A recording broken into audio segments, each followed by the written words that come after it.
hari gahunda nziza leta ishobora gukora, sibyo, ikagirira neza abaturage, ariko ku rundi ruhande mu buryo bw'umwuka abantu bagahomba byinshi. Nkavuga ngo mu buryo bumwe ibishobora gukorwa na leta z'isi bishobora kugira umusaruro, ariko mu yindi ndererwamo y'iby'umwuka abantu bahomba ubugingo buhoraho hatabaye maso, hatabaye ko abantu babyitaho. Abuzukuruza b'Aburahamu bamaze imyaka 40 mu butayu, bavuye mu Egiputa, bahinduka abatasi bajya gutata, bavuye gutata bazana inkuru nziza, baterwa amabuye na bene wabo. Ababateye amabuye Imana yemera ko bagwa mu butayu kuko batari bari umwuka w'Imana. Yego. Banze kumvira Imana. Ariko Yosuwa na Kalebu musoma amagambo akambwira ngo kimwe mu byabakomeje umutima, batekerezaga ko hirya y'uburetwa, hirya y'ubutayu hari igihugu cy'isezerano. Ndavuze ntihagire umuntu mu badukurikiye nona n'abazadukurikira, mbivuze ndanguruye, witambika ubuhanuzi. Ntabwo bwitambikwa, kubwitambika bizana igihombo. Ubuhanuzi ni ndakumirwa. Aho kwitambika ubuhanuzi buraguhitana bukagira gute, bugakomeza. Kereka wenda ukeneye ingero, ariko ziranahari. Byaba byiza uduhayeho nk'ebyiri cyangwa niyo rwaba rumwe. Ibi bigeragezo biri kuza bigwa ku Bukristo. Ni gihamya neza cyuko duhagaze muri Matayo 24 ahari ibimenyetso bibanziriza kugaruka kwa Yesu Kristo. Duhagaze muri rompwe y'ubuhanuzi bwa Matayo 24. Muraho neza nshuti bakunzi ba Sam TV, tubahaye ikaze mwese abadukurikiye muri uyu mwanya mwiza aho tugiye kuganira ku butumwa bwiza bwa Yesu Kristo bubohora imitima y'abantu benshi. So muri uyu mwanya rero muri kumwe na Ombeni Elias, ariko nkuko mubibona ntabwo ndige nyine muri studio, ndi kumwe n'umukozi w'Imana, akaba umuhanuzi, akaba umujyanama, akaba umusesenguzi mu bijyanye n'ijambo ry'Imana. Araza kutwibwira kuko ni umuntu mukuru. So muhaye ikaze muri uyu mwanya mwiza w'iki kiganiro, ni karibu. Urakoze, Imana iguhe umugisha. Nanjye nsuhuje abakurikiye n'abateze amatwi Sam TV. Ubuntu n'amahoro bibane n'imitima yanyu. Arakoze cyane. Amazina yanyu mwakomeza mwibwira abakurikiye Sam TV. Amazina nitwa Sebaganwa Serge, abandi umugabo wagira ubuntu n'Imana. Ngo menyeshe abari mu isoko kugaruka kwa Yesu Kristo kwegereje, nkuko warubaye nkubigarukaho.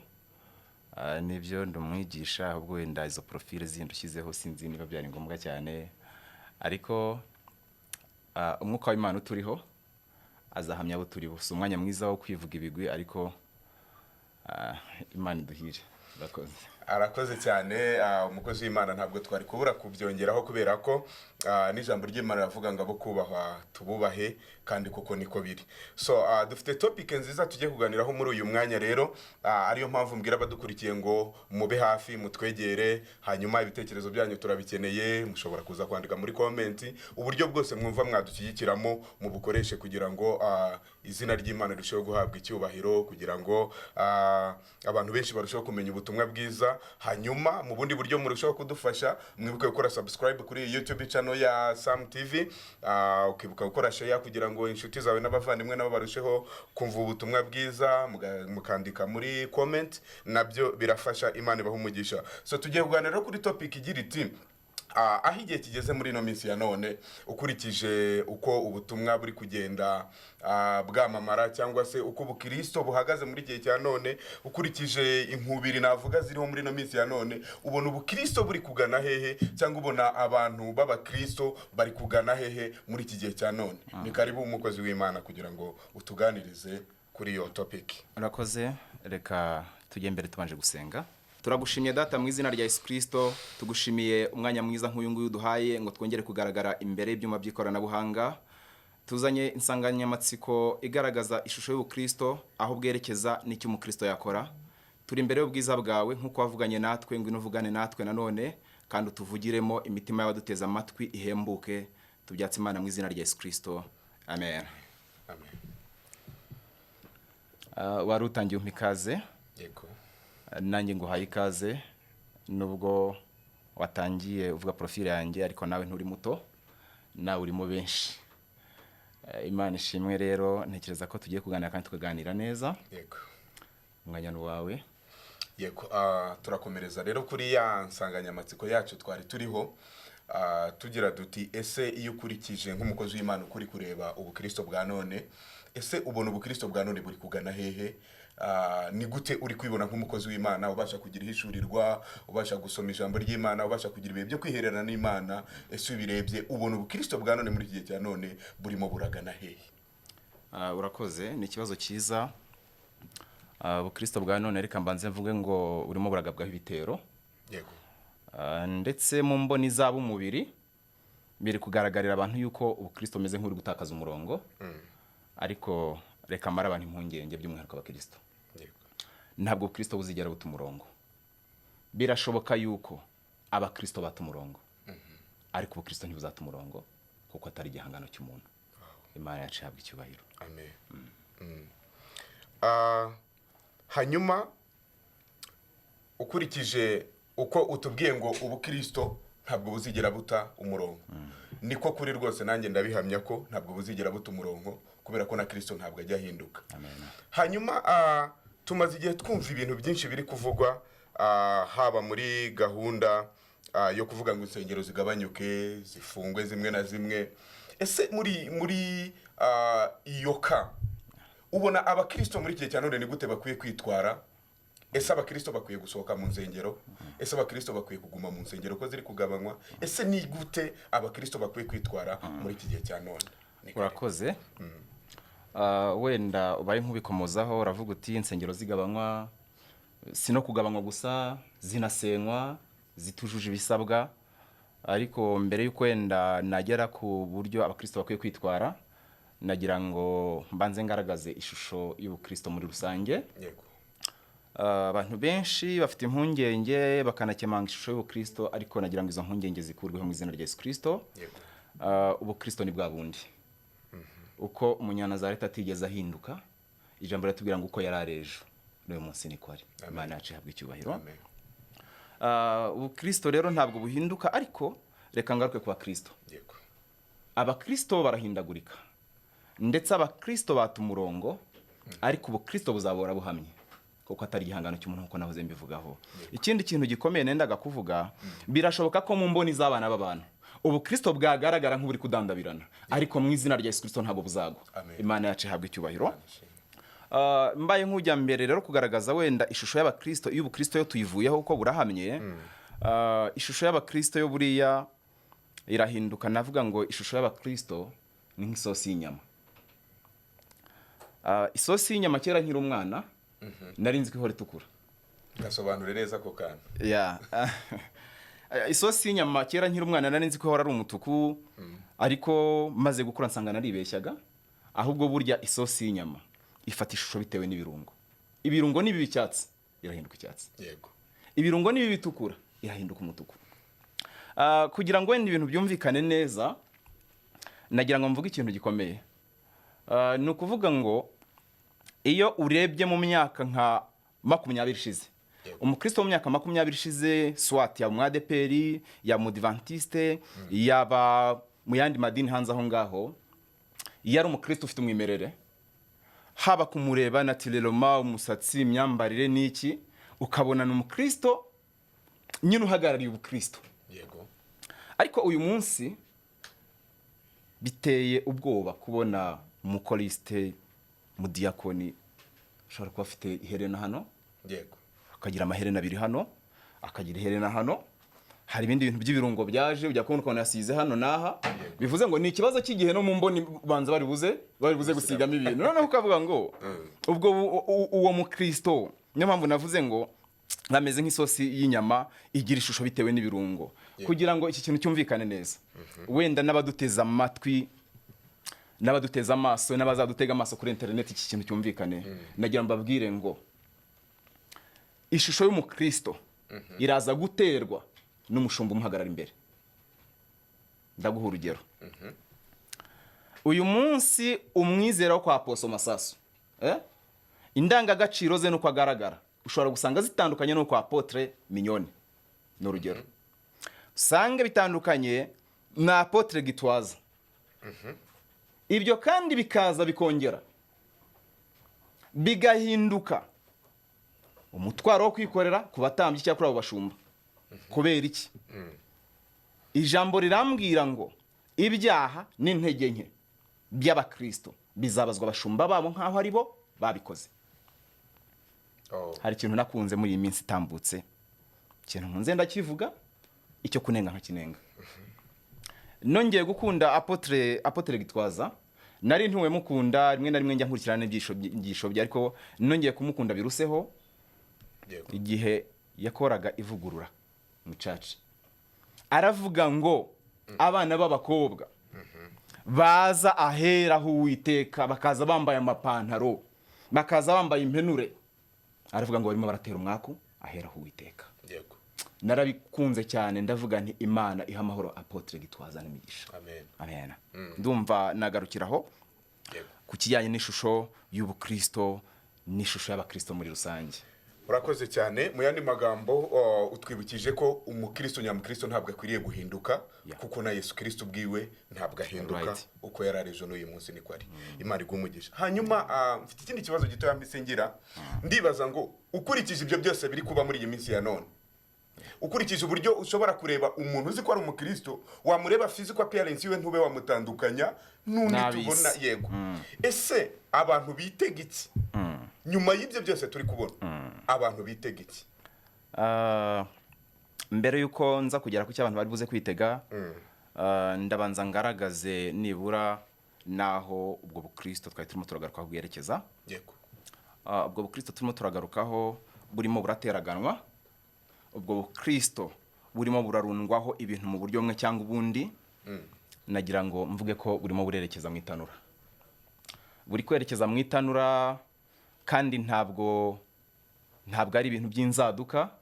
Icyakora umuntu ashobora kuvuga ati no, Serge yavuze ko Kristo bwerekeza mu itanura, kandi tuzi ko Kristo berekeza mu ijuru. Bimeze bite? Ntabwo nibeshye rero, ubu Kristo buri kwerekeza ahantu hagoranye.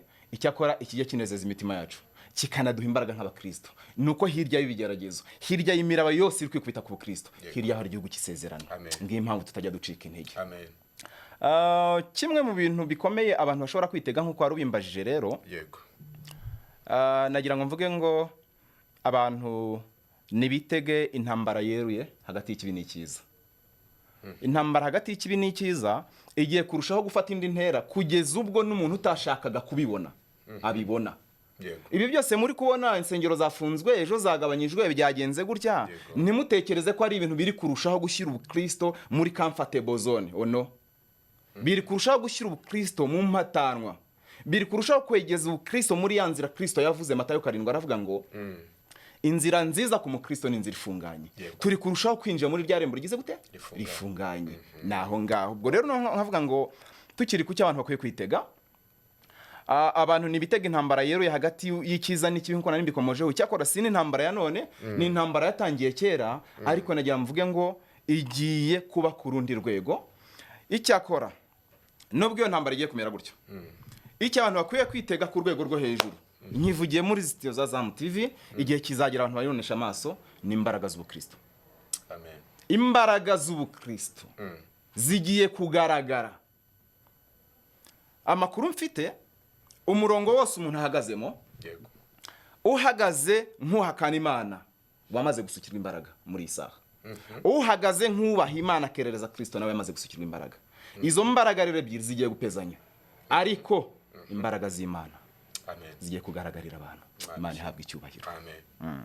Wow, urakoze cyane mukozi w'Imana. Hanyuma ukurikije amakuru turi kubona cyangwa se n'iby'amaso yacu areba, biragaragaza ko ubukristo cyangwa se abakristo bari mu kunyeganyezwa. Yego. Hanyuma nkagira ikibazo kibaza ngo muri iri nyeganyezwa noneho ry'ubukristo, kuko amaso yacu arabibona n'abasenga barabibona, abakristo banyabo bakwiye kwitwara gute muri iri nyeganyezwa? Abakristo bitware gute? Urakoze mu kibazo cyiza, Imana igumugisha. Nkuko bikomojeho, ibi byose mwe murabona ni inyeganyezwa ry'ubukristo. Yego. Ndetse iyo dushingiye ku ijambo ry'Imana n'umwuka w'ubuhanuzi, tubwirwa ko ikigomba kunyeganyezwa cyose kigiye kunyeganyezwa. Yego. Cyakora tugirira ibyiringiro mu Mana. Iyo tugiye muri Zaburi 125, ijambo ry'Imana ratubwira ngo abiringiye Uwiteka bameze nk'umusozi Siyoni utabasha kunyeganyezwa n'ibonetse byose. Imana yacu ihabwa icyubahiro. Noneho rero icyo nabwira abakristo muri rino nyeganyega ntabwo ngiye kukivugira hano gusa, ahubwo naho maze iminsi mu ivugabutumwa umwami Imana yampaye kukivugaho. yego Imana yarambwiye ngo mbwire abantu bayo ngo abafite kubaha Imana ko mu mutima yego niba gukomereho, amen kuko ni umwambaro udacuya, ni zahabu igiye gukenerwa n'abantu benshi. amen Imana irambwira ngo mbwire abantu bayo ngo ntibacogore, ntibatentebuke. amen Haleluya. amen Ngo ahubwo bagumana uko kwizera. Imana ihabwa icyubahiro. Irambwira ngo ntibacogore, ngo bacike intege, batentebuke, bavuze induru nk'uko abisi babigenza, ngo ahubwo ibi byose ubukristo buri kunyuramo turusheho guhumuka amaso, tubone ko turi kurushaho kwegereza igitondo kizahoraho. Imana yacu ihabwa icyubahiro. arakoze cyane umukozi w'Imana Serge. Ngira ngo uri kugenda urushaho kubisobanura neza, nanjye nkarushaho kugira ibintu nsobanukirwa. Ngira ngo n'abadukurikiye kuri Sam TV, ngira ngo hari amakuru menshi muri kugenda mwakira turi gukura ku mukozi w'Imana. Mukomeze kurushaho kubana natwe. Nongera kubibutsa ko niba uri mushya aribwo wisanze kuri YouTube channel, ukakora subscribe kugira ngo tujye tubana mu biganiro byiza bihembura imitima ya benshi. Serge, hari amakuru ndi kugenda numva agaragaza ko insengero zigiye kuba nkeya, hanyuma ku buryo ushobora no kuzasanga mu murenge harimo urusengero rumwe. Yego, ayo makuru ngira ngo nawe ushobora kuba uri kugenda uyumva, cyangwa se zikagabanyuka zikaba nkeya bishoboka. Yego, hanyuma ibyo bintu hari ingaruka nziza uri kubibonamo, cyangwa hari ingaruka mbi uri murabibonamo nk'umukozi w'Imana, nk'umunyamasengesho, nk'umuntu ugirana ubusabane n'Imana kenshi, uri murabibona gute? Urakoze. Ni amakuru ari gutrendinga, umugani w'imvugo za none. Ni amakuru ari kubica bigacika hano hanze. Yego, ko urusengero rushobora gusigara ari rumwe mu murenge, kandi hari n'ibimenyetso. Nkavuga ngo ntabwo ingaruka zabura kubaho, ariko mbere yuko twinjira mu ngaruka, ngewe nagira ngo tubanze dushimire leta yacu. yego, leta yacu ireba kure. Kugabanya insengero no guca akajagari mu nsengero byari bikwiye cyane. icyo cyo tubanze tucyemeranye. Kuko umuntu yarabyukaga, yaba yarose, yaba yabonye abandi babirimo, akaba ati nanjye nshinze itorero. Noneho yembaye apotre, amatitre n'ibindi.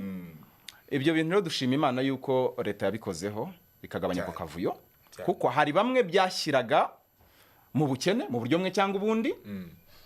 Hari byinshi byangirikaga. Ibyo rero nkavuga ngo leta yarakoze kugira icyo bikoraho, ariko ku rundi ruhande kucyo warumbaje cy'ingaruka, ubwo nari mbanje gushima abatureberera ibintu bakabiha umurongo. Reka ninjire mu ngaruka. Izi ngaruka rero ntabwo zizabura kubaho, ariko ku rundi ruhande buriya reka dutere ikamba kure. Ngende umwubatsi nubwo atari cyo cyanzanye hano kukivugaho. Iyo muze ngo dutere ikamba kure, iyo ushaka gufata ari nyuma y'ibintu, hari ibyubatse hirya ushaka kubaka ibishya, ariko ari nyuma ikaba ari imwe. Iyo uteye ikamba hafi, icyubakwa ugicamo kabiri. Dutere ikamba kure, noneho ibintu byacu bize gufata umunyoro, bigeraho ku kibazo mbajije, nibura abantu bumvisha ibintu biva. Yego, nagira ngo tujyane mu nkomoko y'Ubukristo, kuri bene Aburahamu. yego, tuze turebe igihe ubwami bwa Dawidi bwari buvuye mu nzira. Ingoma akayiraga umuhungu we Salomoni. Haje kuba ikintu gikomeye, Salomo ava mu mahame y'ijuru. Imana yari yarashyizeho amategeko n'amabwiriza y'umuntu ugomba kuyobora ubwami bwa Isirayeli. Iravuga iti ntabwo agomba gutunga amafarashi, kubera ko gutunga amafarashi cyari ikimenyetso cyo kwishyira hejuru mu buryo bumwe cyangwa ubundi, kandi Imana ashaka ko umuntu uyobora ubwoko bwawe ari umuntu uciye bugufi, wumva icyo Imana ivuga. yego, Imana yaramubwira iti ntimuzashaka abagore benshi. Inzira y'Imana yari isobanutse. Salomo arateshuka. Salomo agira abagore bagera mu 1000 n'abandi. Kuko rero yarushagaho kugirana umubano n'abanyamahanga n'abami bise bamushyingira abakobwa babo, ibigirwamana byazaga muri Isirayeli. Bije muri Isirayeli birakaza Uwiteka. Salomo arateshuka. Cyaje kubaho ingoma yivuyeho rero. Uwiteka atamwishimiye mu buryo bumwe cyangwa ubundi. yego, Uwiteka yemera ko ubwami bw'Abisirayeli bucika mu kabiri. kabiri. Umuhanuzi Ahiya wa Gishiro afata umwambaro arawutanyagura, afata ibice 10 by'umwambaro abihereza uwahoze ari umugaragu wa Salomo witwaga Yeroboamu. Ubwo mbaye nkuturuka kure kugira ngo tuze kubyumva neza. Ibice 10 bihawe Yeroboamu byari ikimenyetso cy'uko Yeroboamu agabanye imiryango 10 ya bene Yakobo, agomba kuyibera umwami. Nubwo yari umugaragu. Yego, ni Imana igihindura amateka. Imana ishimwe. Haleluya. Imiryango ibiri isigaye, uwa Yuda n'uwa Benyamini, niyo yagombaga gusigara mu ruhande rwa Dawidi, kuko Imana yarasezeranye ngo Dawidi ko yagendeye imbere yanjye nyubashye ntabwo azabura umwami ku ngoma. Yego, Byaje kugenda bite rero? ya miryango 10 Yerobowamu abereye umwami, reka ngira amagambo make nsoma hano. I Yerusalemu niho hasengerwaga. Yerobowamu ahawe amahirwe n'Imana yo kuba umwami, ntiyayigirira icyizere.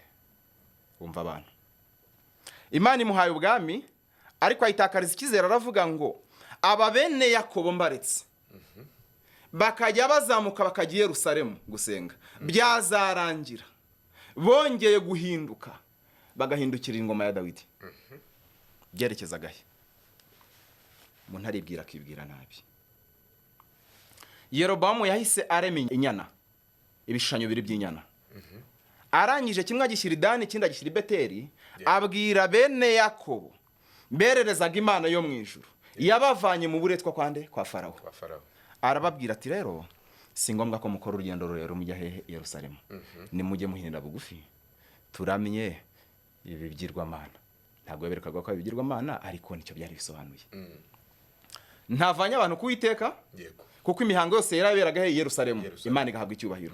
Abantu bahiniye bugufi. Ubwo ntabwo ndava mu kibazo wabajije ngo ingaruka zishobora kuba izihe, niba insengero zimwe na zimwe zifunzwe zikaba zigiye kugabanywa kugera ku rwego hasiga urusengero rumwe mu murenge. Yerobowamu abikoze gutyo, reka twumve ingaruka. Baravuze ngo mu gutegura iyo gahunda yo kubuza abantu kujya i Yerusalemu, igitabo ndi gusomamo ni igitabo cyitwa Abahanuzi n'Abami, wenda nakerekana badukurikiye. Umwanditsi ni Ellen G. White. Mu gutegura iyo gahunda yo kubuza abantu kujya i Yerusalemu kwa Yerobowamu, yatekereje gukora ku ntekerezo z'Abisirayeli, akoresheje gushyira imbere yabo ibishushanyo bigaragara byerekana ko Imana itagaragara iri aho hantu. Kubw'uwo mugambi yacurishije ibishushanyo by'inyana 2 mu izahabu, maze bishyirwa ku tununga twari twarateganyirijwe kuzajya dusengerwaho.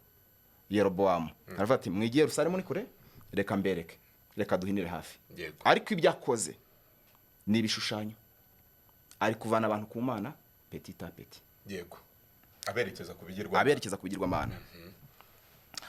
Baravuze ngo icyifuzo cya Yerobowamu cyo kubuza imiryango 10 kujya i Yerusalemu cyari gikomeye cyane ku buryo cyatumye ubwe atabona intege nke ze zari ziri muri uwo mugambi we.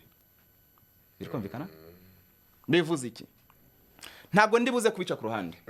Igihe cyose hafashwe imyanzuro ishobora kugirira abantu umumaro, ishobora kugira umumaro, ariko de l'autre côté ngende mu mwuka, mu ndererwamo y'iby'umwuka, ntitubijyane mu mubiri, mu ndererwamo y'iby'umwuka, ingaruka zishobora kuvuka ntabwo zakwirengerwa. Yibwiye ko avunnye abantu amaguru, abashyize bugufi, ariko yarabakuye ku Mana. Amagambo agakomeza atubwira ngo yego icyifuzo cyo kubuza iyo miryango kujya i Yerusalemu cyari gikomeye ku buryo cyatumye Yerobowamu ubwe atabona intege nke zari ziri muri uwo mugambi. Baravuze ngo yananiwe kuzirikana akaga gakomeye yashyiragamo Abisirayeli, abashyira imbere ibishushanyo bisengwa by'ibigirwamana. Abakurambere babo bari baramenyereye gusenga igihe bari hehe mu Misiri. Icyo bivuze niki? Hari gahunda nziza leta ishobora gukora, sibyo, ikagirira neza abaturage, ariko ku rundi ruhande mu buryo bw'umwuka abantu bagahomba byinshi. Sinzi niba uri kucyumva. Nsoza kuri iyi ngingo, baravuze ngo kubera ko Abalewi bamwe babaga mu bwami bwa Yerobowamu, ubwo Abalewi ni umuryango wavagamo abatambyi, abubaha Imana, abakorera Imana. Baravuze ngo bamwe babaga mu bwami bwe. Umwami yagerageje kubakangurira kuba abatambyi bakorera kuri ibyo bicaniro bishya yari amaze kubaka i Beteli n'i Dani, ngo bahakorere inshingano, nyamara bamenyereye gutambira Imana ihoraho. Yerobowamu ati nimuze mukorere inshingano hano. Umve ingaruka ukuntu zishobora kuba nyinshi. Abahoze ari abatambyi b'Uwiteka batangiye kwerekezwa mu gutambira bigirwamana. Kubera iki? Kuko opportunity bari bafite yo guteranira hera Uwiteka ntabwo ikigize gute? Ntabwo ikiriho, ntabwo igihari. Ubwo turi kureba ingaruka mu buryo bw'umwuka. Nkavuga ngo mu buryo bumwe ibishobora gukorwa na leta z'isi bishobora kugira umusaruro, ariko mu yindi ndererwamo y'iby'umwuka abantu bahomba ubugingo buhoraho hatabaye maso, hatabaye ko abantu babyitaho. Nsoza kuri ingingo, baravuze ngo byabaye ngombwa ko abo batambyi bimuka barahunga, bahungira Yerusalemu. Kubera iki? Yerusalemu hari hakiba imihango yera, Imana yari ikererezwa. Noneho nageraho ngaho rero, wenda mbaye nkurasa ku ntego kugira ikibazo wabajije cyumvikane, uravuga uti ko insengero zibaye nkeya, hakaba hagiye gusigara rumwe mu murenge, si ingaruka ziraza kuba izihe? Ingaruka ziraza kuba yuko mu buryo bw'umwuka haraza kubaho igihombo kiremereye, kandi burya na leta z'isi zijya zibeshwaho n'amasengesho y'abubaha izina ry'Uwiteka. Imana ihabwa icyubahiro. Nkavuga ngo rero ikintu cyihishemo hano ni ikihe? Abubaha Uwiteka bahungiye i Yerusalemu, bahunga imigabo n'imigambi ya Yerobowamu. Ibisitaza Yerobowamu yari abashyize imbere barabihunga, baravuga ati oya, twebwe twamenyere gupfukamira iyera yo mu ijuru. Haleluya. Habwo wenda ushobora kumbaza uti none uyu munsi n'insengero zibaye nkeya, abo bahimana babigenze bati bahunge, barahungira hehe? Sibyo? Aho bahungira ntahandi, Yerusalemu yacu nk'abo bahimana ni Kristo. Haleluya. Amen. Mureke duhungire kuri Kristo Yesu. Nyamuneka ntihabeho gutakaza indangagaciro nzima ngo nuko insengero zakozweho. Yego. Kubera ko n'umundi jambo riratubwira ngo urusengero ruzima ni imibiri yacu. Yego. Ese ntimuzi ko imibiri yanyu ari insengero z'umwuka wera uri muri mwebwe? Yego. Naha gikuba cyacitse rero ko n'undi muhanuzi uri kugenda gusohora. Yego. Ariko ubwo ingaruka ntabwo zizabura kuba mu buryo bw'umwuka. Urakoze cyane. Urakoze cyane, ubisobanuye neza. Nizera ko badukurikiye hari byinshi muri kungukira muri iki kiganiro. Tunagana ku musozo, nubwo usa n'uwari ugisubije, nari ngiye kubaza ngo abantu basigarana iki nyuma y'ibi byose? Abantu basigarana iki? Basigare bashingiye kuki? Nicyo kibazo cyari cya nyuma nendaga kubaza. Yego. Ariko usa n'uwagisubije, kereka hari ikindi wakomozaho. Ariko ndimo mbaza ngo abantu basigarana iki none nyuma y'ibyo byose tumaze kubona? Nicyo abantu bari basigare bashingiyeho? Abakristo basigare bahagaze kuki? Bitware gute tugana ku musozo? Urakoze cyane. Ni n'ikibazo cyiza. Biranakwiye yuko igihe cyose dufashe umwanya tukagira ibyo twigomwa, tukajya imbere ya kamera, dukwiye kuvana abantu mu rujijo. Yego. Kandi nshimira Imana yuko ubwo bushobozi yabuduhaye. Yego. Icyo navuga rero, icyo abakristo bari bakwiye gusigarana muri uyu mwanya, reka nkibwire abakomeye n'aboroheje, nkibwire ab'imbata n'ab'umudendezo, nkibwire abari kure na hafi. Icya mbere, abantu ntibamenye ko nta jambo Imana ivuga ngo rihere. Ntabwo bishoboka. Nkavuga ngo niba Yesu Kristo yaravuze ngo ngiye kubategurira kugira ngo aho njya namwe tuzajyaneye. Abantu nibazirikane ko ni ikibazo cy'igihe, ariko turenda gutaha. Abo bahimana turenda gutaha. Amen. Hirya ya bino bigerageza nk'uko nabikomojeho, hari igihugu cy'isezerano. Yego. Yosuwa na Kalebu, abuzukuruza b'Aburahamu, bamaze imyaka 40 mu butayu, bavuye mu Egiputa, bahinduka abatasi bajya gutata. Bavuye gutata bazana inkuru nziza, baterwa amabuye na bene wabo. Ababateye amabuye Imana yemera ko bagwa mu butayu kuko batari bari umwuka w'Imana. Yego. Banze kumvira Imana. Ariko Yosuwa na Kalebu nsoma amagambo akambwira ngo kimwe mu byabakomeje umutima, batekerezaga ko hirya y'uburetwa, hirya y'ubutayu hari igihugu cy'isezerano. Haleluya. Haleluya. Natwe rero ni ikibazo cy'igihe, ariko ijambo rirambwira ngo rimwe tuzirirwa mu isi, ariko ntituzayiraramo. Cyangwa se nituyiraramo nituyirirwemo. Haleluya. Abubaha Imana dufate dukomeze. Imana ishimwe cyane. Cya kabiri nkomozaho, ndasaba ninginga abantu ngo bitondere ubuhanuzi. Ntihagire umuntu uwo ari we wese witambika mu nzira y'ubuhanuzi. Ntabwo bibaho. Bizana igihombo. Ako kandi ugasobanureho neza. Ndavuze ntihagire umuntu mu badukurikiye nona n'abazadukurikira, mbivuze ndanguruye, witambika ubuhanuzi. Ntabwo bwitambikwa. Kubwitambika bizana igihombo. Bivuze iki? Hagiye gutangira kugaragara ibitambo. Ntabwo ndi guhanura, ariko hagiye gutangira kugaragara ibitambo ku bantu bose bazagerageza kwitambika ubuhanuzi. Kubera iki? Ubuhanuzi ni ndakumirwa. Aho kwitambika ubuhanuzi buraguhitana bukagira gute? Bugakomeza. Kereka wenda ukeneye ingero, ariko ziranahari. Byaba byiza uduhayeho nk'ebyiri cyangwa niyo rwaba rumwe. Hari abantu benshi bitambitse ubuhanuzi ntibyabagwa amahoro. Imana ibwira Aburahamu ngo kuko utabereye maso igitambo kikaba gikozweho n'inkongoro, Itangiriro 12. Abazagukomokaho bazaba baretwa mu gihugu kitari cyabo. Yego.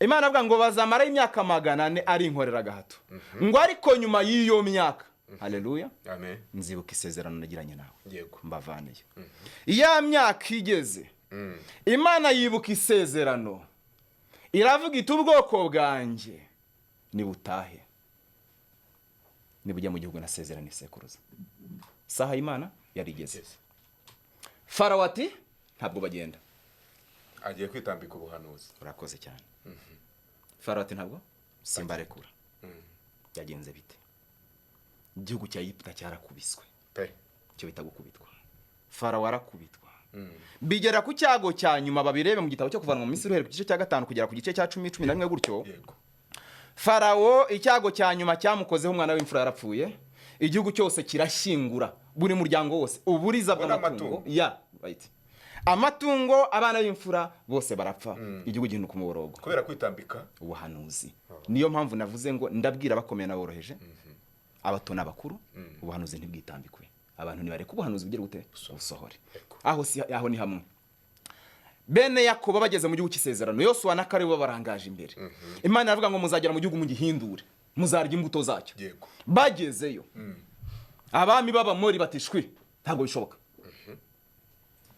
bashoza intambara bishyira hamwe abami 5 Uwiteka arwanira Yosuwa na Kalebu bamami bicishwa amabuye n'Uwiteka kuko iki Uwiteka yavuze kigomba gusohora so ubwo rero ntabwo kitambikwa umugambi w'Imana ntabwo witambikwa haleluya niba yarasezeranye kuzatugirira neza wowe urinde kwitambika mu nzira Imana nimiza kutugirira neza amen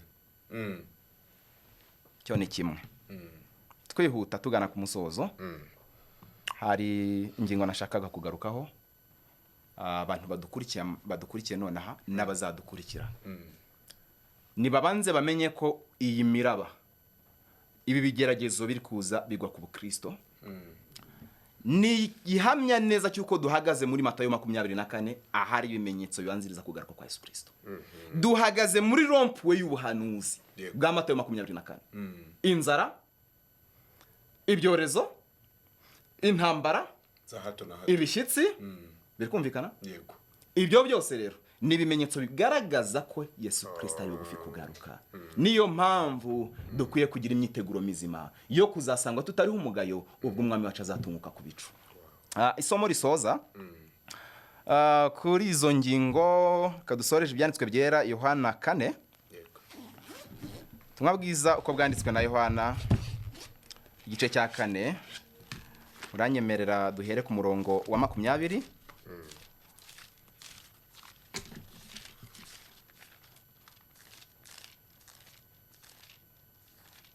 murongo wa 20 utumwa bwiza bwanditswe na Yohana igice cya 4 ni ikiganiro cyiza Yesu Kristo agiranye n'umudamu w'umusamariyakazi yego nubwo abasamariya banenanaga ariko Yesu Kristo yemeye kuganira n'umusamariyakazi kuko nabo bari bene Aburahamu. Umurongo wa 20 ku mpaka zaje kuhavuka, uyu mudamu amaze kuganira byinshi na Yesu Kristo, arangije ashoza urubanza aravuga ati basogokuruza bacu basengeraga kuri uyu musozi. Ubona umudamu w'umusamariyakazi. Yego. Ati namwe mukagira ngo Yerusalemu niho hakwiriye kugira gute gusengerwa. Murongo wa 21. Yesu aramusubiza ati mugore nyizera.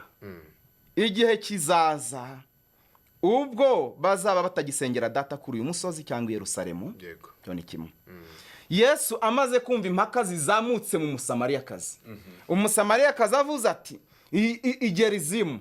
Ubundi bene Yakobo bamaze kuva i Babuloni mu bunyage, baraje baza bafite isezerano ry'uko bagiye kubakira Imana yabo no kuvugura Yerusalemu yari yamaze gusenywa na Nebukadinezari muri 605. Baje kubaka basanga ubundi cyagena kugira ngo imiryango yacitsemo kabiri, imiryango 10 mu majyaruguru iyindi 2 mu majyepfo. Imiryango 10 yacitsemo kabiri ikajya mu majyaruguru yakoze ibyangwa n'amaso y'Uwiteka, imaze ko ibyangwa n'amaso y'Uwiteka bahinduka abanyagano mu maboko y'Abashuri basenga ibigirwamana. Imiryango 2 nayo niyo yaje kujyanwa i Babuloni. Abavuye i Babuloni rero bageze Yerusalemu bagiye kuhasana, babandi basenze ibigirwamana mu Ashuri ariko nabari bene Yakobo ari umuryango umwe baraza bati mureke dufatanye kubakira Imana. Abavuye i Babuloni barabwira ati muramenye twebwe twaricujije, dushaka Imana tuyemera ko twahemutse. Daniel asenga aravuga ati data twarahemutse twagiye kureba ubwiza bwawe utubabarire. None murashaka ko dufatanya kubakira Imana gute? yego Mukiri mu byaha n'ibindi n'ibindi. Abantu bibakira urusengero. Uyu mudamu rero ati ku musozi Gerizimu niho hagomba gusengerwa, naho mwebwe mwibwira ko ari Yerusalemu. Yesu yumvishije izo mpaka aramubwira ati mugore nyizera, igihe kizagera ubwo abantu bazaba batagisengera Imana mu nsengero, haba kuri uyu musozi cyangwa se Gerizimu, ariko umurimo ugomba gukomeza. Bikumvikana? Iyi saha duhagazemo kuba insengero zishobora gukorwaho mu buryo bumwe cyangwa ubundi. yego Nagira ngo mvuge ngo ntabwo bikwiye guko mu murimo w'Imana mu nkokora. Abakristo icyo bakimenye, ijambo rikavuga ngo abo data ashaka ko bamusenga namusenga mu mwuka no mu kuri. yego Kristo hari urusengero agaragaje ni mu mwuka, ahubwo wenda kereka abantu batazi mu mwuka hariho no mu kuri. yego Wenda cyazaba ikindi cyiciro twazagarukaho, Yego. sibyo? Ariko Imana ihabwa icyubahiro, ntabwo umurimo tuzawureka nuko insengero zitabonetse. Yego. Oya, tuzakomeza tujye mbere. Ahubwo reka nsoze mvuga iki kintu. Abantu nibakomeze gutekereza yuko biramutse binabaye ngombwa ko urusengero ruba rumwe mu murenge, nabwo yaba ari amahirwe. Sinzi n'icyo kintu kucyumva. Biramutse binabaye ngombwa ko ruba rumwe mu murenge, nabyo byakwitwa amahirwe, kubera ko why not impamvu itumye ruhinduka rumwe mu murenge itazatuma ruhinduka rumwe mu ntara cyangwa rukavaho burundu cyangwa rukava mu ntara. Tuzareka gusenga? oya Ntabwo tuzareka gusenga, ntabwo tuzasengera mu mwuka no mu kuri. Imana ihabwa icyubahiro. amen Reka dusoreza. arakoze Byari cyane byiza ariko ya arakoze cyane umukozi w'Imana Serge atuganirije neza. Gusa kimwe mu bintu nkuyemo nuko turi kugana mu kugaruka kwa Yesu Kristo. haleluya. Aho ibihe bitwerekeza dukurikije iby'amaso yacu abona, dukurikije ibyo tubona mu buryo bw'umwuka. Nk'uko wabivuze, abantu babe maso, bakomeze bitegure, kuko ijambo ry'Imana bivuga ngo azaza nk'umujura. N'uyu mwanya yaza. Reka dusabe abantu ngo bakomeze kwitegura, bakomeze guhora bari maso. Haleluya. Soza reka mvuga iki kintu. Kwihumure twari twagarutseho. Yego. Rihabwa abana b'Imana. Yego. Imana mbwira Yesaya muhumuriza ubwoko bwanjye. Yego. Haleluya. Amen. Imana isubiramo ngo muhumurize ubwoko bwanjye. Kandi Imana iravuga ngo mubahumurize mugere ku mitima y'i Yerusalemu. Ntabwo ari Yerusalemu nk'umurwa wavugwaga, ahubwo Imana ashaka kuvuga imitima y'abari muri Yerusalemu baha izina ryayo. Amen. Abantu rero nibakira ihumure mu izina rya Yesu Kristo. Nta byacitse ihari. Turi kurushaho kwegereza igitondo kizahoraho. Imana y'amahoro iguhire kandi guhumugisha. Asante sana. Bisobanuye neza, ubisoje neza. Abamenye Imana yabo ngo bazakomera. Nibamara gukomera bakora ibyo butwara. Haleluya. Rero niba uzi kwamenya Imana, humura nubwo imiraba yaza, uzamera nka yanzu yubatse ku rutare. Amena. Ngo imivu iraza, imvura ikagwa, ariko igasigara ikomeye kuko yubatse ku rutare, kandi urwo rutare ni Kristo. Imana ishimwe cyane. Wenda kindi ntabura kuvuga, nyamuneka aya magambo niwumva hari ikintu amari umutima wawe nikubwira duteze amatwi, rwose ntuterwe ipfunwe no kuyasangiza abantu cyane. Imbuga zose wabukoresha, status yawe, mureke twamamaza inkuru nziza y'agakiza. Yego. N'abatubaha Imana bafite ibyo bamamaza Cyane. Imana iduhana umugisha, ubikora wese Imana mwijuru imuha umugisha mu izina rya Yesu Kristo. Yes, arakoze cyane rero umukozi w'Imana Serge. Anasoreje ku ijambo nanjye nari ngiye kuvuga. Nubwo urusengero rwaba rumwe, nubwo rwagira igihe rukavaho, turacyafite ikoranabuhanga dushobora kuba twifashisha. Ushobora gufata ijambo ry'Imana ugasharinga kuri status yawe, ugashyira kuri ahantu hose hashoboka ko abantu bakubona, ukabasha kuba wabikoresha. Ubwo ni uburyo nanone bwafasha abantu benshi. Nkuko twatangiye dusenga, reka nanone twongere twubaha Imana yacu dusenge. Mwami wacu Yesu, uri umwami mwiza w'ubuzima bwacu. Turagushimiye ku mwanya mwiza uduhaye, umwanya wo kugabura ibyiza byawe. Sabiye umugisha umukozi wawe twari turi kumwe Serge, ndetse n'abadukurikiye online, abo twari turi kumwe, ndetse n'abazareba ikiganiro mu minsi izaza. Igihe cyose umuntu azarebera iki kiganiro, tumusabiye umugisha. Komeza kubana natwe, komeze kubana n'ubwoko bwawe. Tuzongera tugushimire nanone twongera kugarukana amahoro mu izina rya Yesu tubyambaje. Amen. Rero Serge turamushimiye nk'umukozi w'Imana. Tubibutse ko mwakibuka gukora subscribe niba uri mushya nkuko twaze tubivuga. Turashimiye namwe twabanye muri iki kiganiro, abakoze like, abateye comment, namwe muri busharinge ku nshuti zanyu. Imana ibahereze umugisha. Naho utaha twari kumwe na Omben Elias ndetse na Sebaganwa Serge. Sebaganwa Serge. Imana ikomeze kuba umugisha, turabakunda cyane. Amen.